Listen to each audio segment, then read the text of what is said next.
Bom dia, pessoal. Retornando aqui, falando para vocês a segunda parte de atomística. Vamos falar agora sobre a evolução do átomo, como que se chegou ao conhecimento do átomo que nós temos hoje. Então, por volta de 400 anos antes de Cristo, ou seja, no século 4 antes de Cristo, os filósofos gregos já tinham uma ideia do que seria o átomo. Então, Aristóteles tinha uma teoria que a matéria seria formada pelos 4 elementos básicos da natureza: terra, fogo, água e o ar. Porém, nem todos os filósofos da época aceitavam essa teoria, e muitos acreditavam que o átomo fosse feito de outra maneira. Então, Demócrito e o seu pupilo Leucipo, eles definiram o átomo a matéria da seguinte maneira: ela poderia ser dividida de tal forma que chegaria em um certo momento que ela não poderia ser mais dividida. Daí surgiu o nome átomo, porque A significa indivisível e tomo significa parte. Então seria a parte indivisível da matéria. A parte indivisível da matéria seria átomo. Daí surgiu esse nome. Então o que acontece? Durante muito tempo ficaram se debatendo a respeito do que seria formado a matéria. Como Aristóteles, Platão, eles eram os filósofos muito famosos na época, a ideia deles perdurou por algum tempo. Então, quando foi no início do século XIX, John Dalton, um inglês, ele formulou o seguinte postulado do átomo. O átomo seria maciço e apresentava uma forma esférica. Então, na cabeça dele, o átomo seria uma esfera, tá, redondinha, perfeita, e ela era semelhante a uma bola de bilhar, mas extremamente pequena. Ele também definiu que o átomo seria indivisível e também seria indestrutível. Um elemento químico é um conjunto de átomos de mesma propriedades, tamanho e massa. Os átomos de diferentes elementos químicos apresentam propriedades diferentes um dos outros.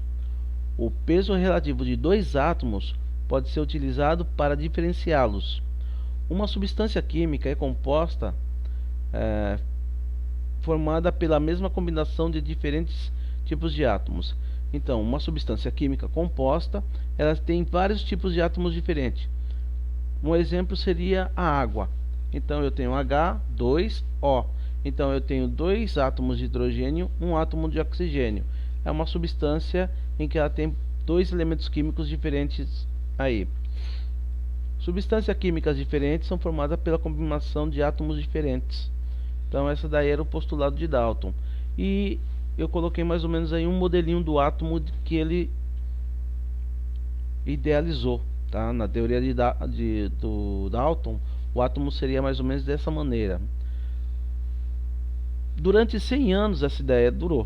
Tá? Essa ideia do Dalton aí durou durante 100 anos, até que no início do século XX apareceu novos cientistas e dando ideia do que seria o átomo.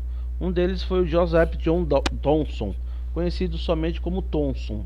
O Thomson, ele chamou um átomo que ele fosse uma esfera rodeada de cargas positivas e negativas.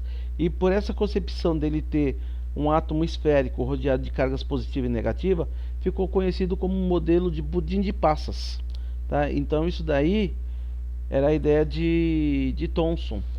A ideia de Thomson durou muito pouco, durou por volta de 9 anos, não mais do que isso.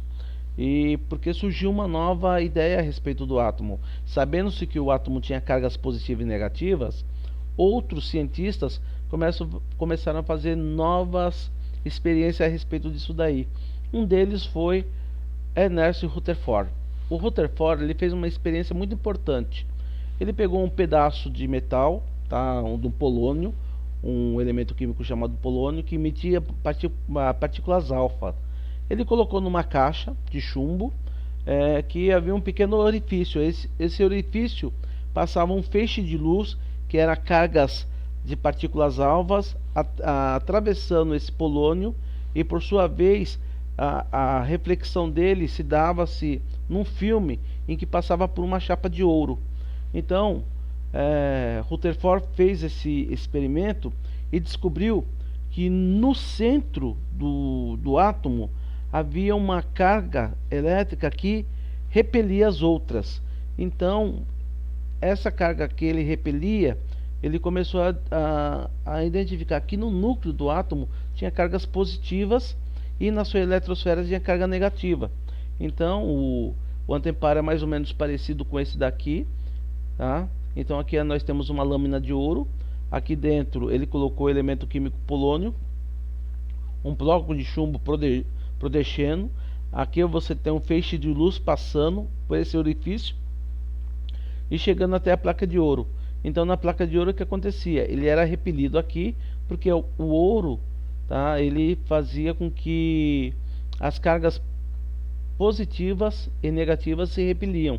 Então veja só, a lâmina de ouro está aqui e uma lâmina de sulfeto de 5, que era um filme, ele dá toda a extremidade aqui para ele ver exatamente o que estava acontecendo.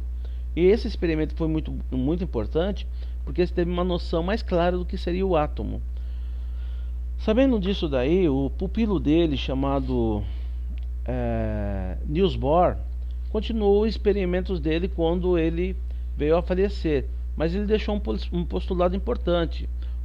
Em seus experimentos ele submeteu uma amostra radioativa a um campo elétrico positivo e negativo e percebeu o seguinte: uma radiação se desviava no sentido do polo positivo, portanto teria carga negativa. Essa seria a partícula beta.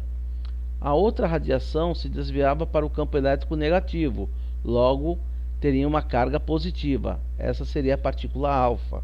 E a terceira não desviava para nenhum campo, nem positivo, muito menos para o negativo. Então era a onda gama. Então ele definiu a partícula beta, partícula alfa e a onda gama. E outras observações foram feitas através da trajetória das partículas. O desvio da partícula beta era bem maior do que a da partícula alfa. A partícula alfa era mais pesada, tinha mais massa, então seu desvio era menor. E tudo isso foi levado em consideração nesse tipo desse modelo atômico que perdurou durante muito tempo. Então, após a morte do Rutherford, né, como eu falei, o Niels Bohr, o pupilo dele, que era um aluno muito espetacular, né, continuou os experimentos dele. E esse camarada, o Bohr, ele descobriu que um elétron, quando ele passava de uma camada para outra, ele emitia nível de luz. Então, essa luz que ele transmitia era quando o átomo estava passando de um estado de mais energia para um campo de menos energia. Então, ele absorvia energia em forma de luz, ele liberava uma luz. Então, quando ele liberava essa luz aí, ele começou a definir alguns pontos importantes. Dentre deles, as camadas dos elétrons, entendeu? As camadas eletrônicas, que eram quantizadas. Ele começou a quantificar isso daí. E depois de um bom tempo, teve um outro cientista que começou a dar valores para essas camadas aí. Então ele determinou que no átomo teria até no máximo 7 camadas.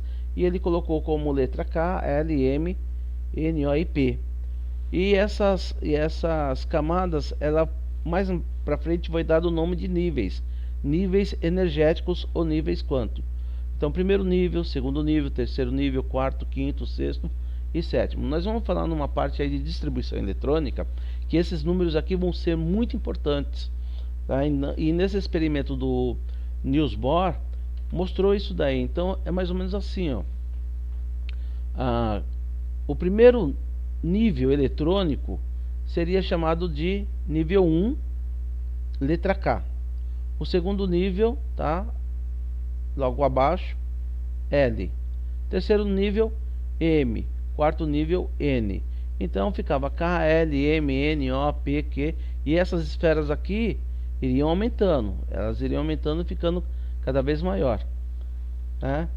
E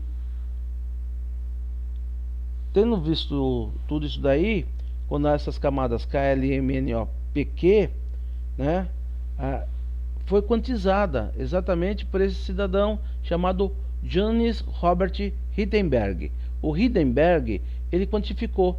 Então, na camada 1, que é K, ele falou que poderia caber só 2 elétrons. Na camada L, tá? Que é a camada 2, poderia caber até 8 elétrons.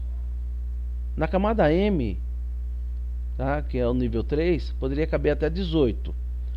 Na N e na O, poderia caber 32 elétrons, ó, 32 e 32. Na camada P caía para 18 e na camada Q caía para 2. Então as camadas ficavam 2, 8, 18, 32, 32, 18 e 2. Então esse modelo do Heisenberg, ele ficou pairando por um bom tempo no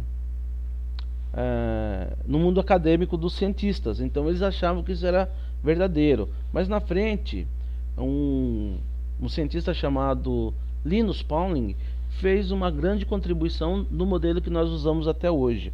Nós veremos isso daí na nossa próxima videoaula, que vai ser a respeito da distribuição eletrônica dos elementos químicos, em que eu vou mostrar para vocês o diagrama de Linus Pauling, em que ele fez uma grande contribuição na química a respeito disso daí. Pessoal, a gente vai ficando por aqui. Até a próxima aula. Tenham um bom dia e bons estudos para vocês.